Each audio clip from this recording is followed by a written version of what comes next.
Welcome back. Join me while I break down another movie plot. Enjoy the memories and watch out for spoilers. Inside her isolated home in the middle of the woods, novelist Madison Young cooks dinner while waiting for her neighbor to come visit.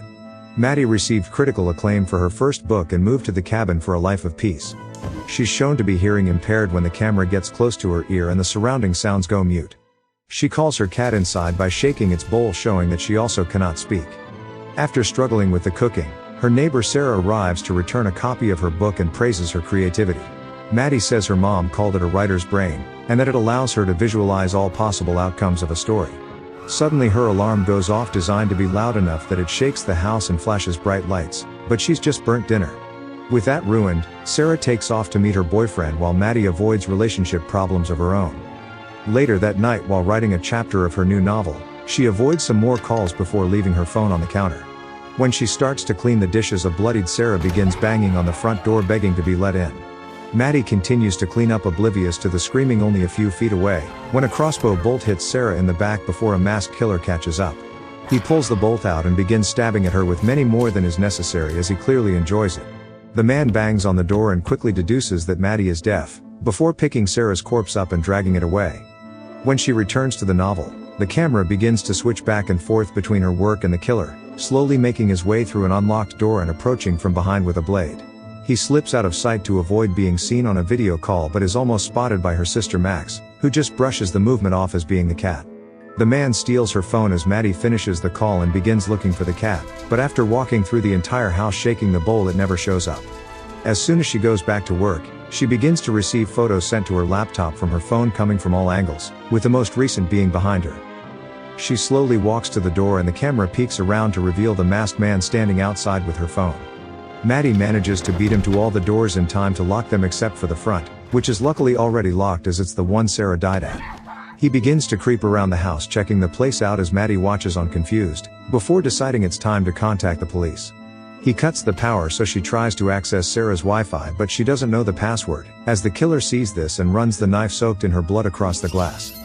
After puncturing the tires on her car to prevent her from escaping, he disappears again into the darkness. Maddie writes a message on the glass saying that she hasn't seen his face, then sits there waiting with a flashlight, making it noticeable for him. He suddenly appears and realizes himself that there's no need for the mask since he plans on killing her. After revealing his face, he asks if she can read his lips, which she replies by nodding. He reads the second part about a boyfriend returning and begins to mimic what was said on the video call, about living alone and being isolated with just herself. Mocking her that he can come in any time he wants, he says that he is just waiting until he has some fun with her first.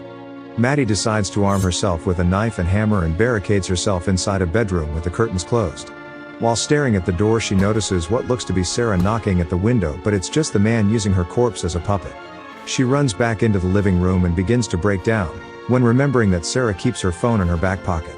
First triggering her car alarm as a distraction to get the man to the front of the house, she leans out the back window and reaches into her friend's pocket while keeping her head on a swivel. Before she can find it, the man comes walking around the corner and they begin to struggle for control of the window, so Maddie sticks the hammer in his arm, allowing her to quickly lock it in his agony. The man removes it and uses a piece of cloth from Sarah to wrap his wound, before pulling out her phone to mock Maddie having already found it. He places it on her back as Maddie goes into the living room to recover. She decides to try to escape, waiting until she has sight of him on one side of the house, then going out the other and crouching under the porch. Feeling the vibrations of his footsteps on the patio above her, she remains silent until he walks away for a moment, then attempts to make a run for it. Suddenly a bolt strikes the tree in front of her as the man begins to reload a second, so Maddie races back inside, knowing she won't make it as the second strikes the door next to her. After another quick recovery and the man going back to playing his games, she attempts to make another escape using the second-story window. She throws a flashlight into the woods and when he goes for it begins climbing down the lattice, but is shot in the leg with a crossbow bolt and climbs back up. She peeks over the edge and just manages to slip another shot as he begins to climb up the side of the house. She waits until he reaches the very top with his weapon, then punches him off, causing Maddie to wind up with the crossbow. Making it back inside just before the recovered man can reach her, she points it still unloaded at him through the glass until he gets bored and walks away. Maddie drags herself to the bathroom and begins treating the wound with disinfectant, when she notices 13 notches etched into the crossbow denoting the man's kills. She begins struggling to pull it back and load in the bolt from her leg, as the man watches through a window mocking her, though she doesn't bother to read his lips. All of a sudden knocks are heard on the front door as Sarah's boyfriend John arrives looking for his missing girlfriend. Confused by the out-of-context writing on the door, the killer poses as a police officer responding to a call to distract him, as Maddie continues to try to load the crossbow unaware of his arrival. The man knows his meek 5'9" frame is no match for the linebacker, so he continues the ruse claiming that he was knocked down, resulting in the bloody arm. John grows suspicious of the plainly dressed officer and tells him that Maddie lost her hearing at 13, making it impossible for her to call them. He then lies and says there's a spare key hidden in the garden, planning to knock the man out from behind with a rock. Before he can, Maddie distracts him by banging on the window, allowing the killer to stick him in the neck with his knife. As John bleeds to death, the man says he gave himself a 1 in 5 chance if it came to a fight, before thanking Maddie through the glass for helping. When it seems like he's down and out, John springs up and tackles the man before putting him in a rear naked, allowing Maddie enough time to escape. She races out the back door, not hearing the man come around side with a brick, as he knocks her to the ground and bludgeons her to death. But it's just her writer's mind at play, as she realizes that she will be caught if she tries to go it on foot. She begins running through all possible outcomes in her head, being caught while trying to get the power back on, successfully hiding away but slowly bleeding out, using the crawl space but having nowhere to maneuver if he finds her. Maddie realizes that if she can't run, hide or wait, the only choice left for survival is to kill. Back outside, John has finally bled out and the victorious killer exclaims that he never would have won that fight. He begins to mull things over with the corpse, discussing if he should just end the game and kill Maddie, but he decides that he will wait until she bleeds out some more just in case her aim with the crossbow is on point. Walking past him up to the house is a cat, so the man checks the name tag to confirm that it's Maddie's. Welcome home. He's just about to stab the Persian, but a bolt strikes him in the shoulder as Maddie lands her first shot, but the man rises back up. As Maddie retreats back to the house, she drops a bolt and attempts to grab it, but the man catches her hand with the sliding door, then crushes it beneath his boot.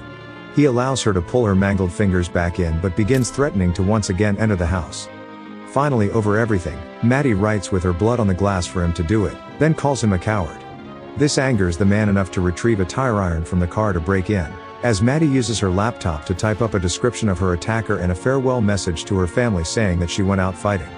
He begins loudly bashing away at the door as the shattering is shown completely silent from Maddie's side of the glass. She takes a knife and locks herself in the bathroom as blurry vision indicates she's succumbing to the blood loss. Failing to break through the door, the man slips in through the bathroom skylight behind her and begins talking to her as he prepares to stab her in the neck. Maddie feels him breathe against her neck and narrowly avoids his attack as she spins around and stabs him in the knee.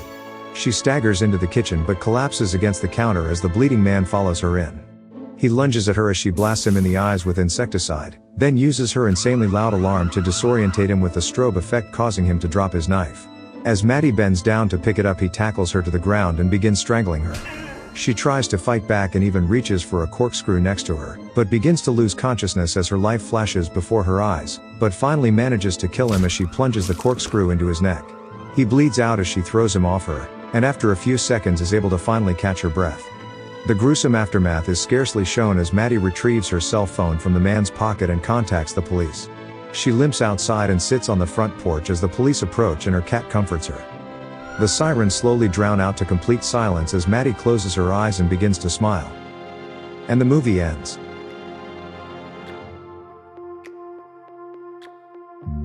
So you made it. I appreciate your time. I couldn't have done it without you. Tell your mother I said thanks.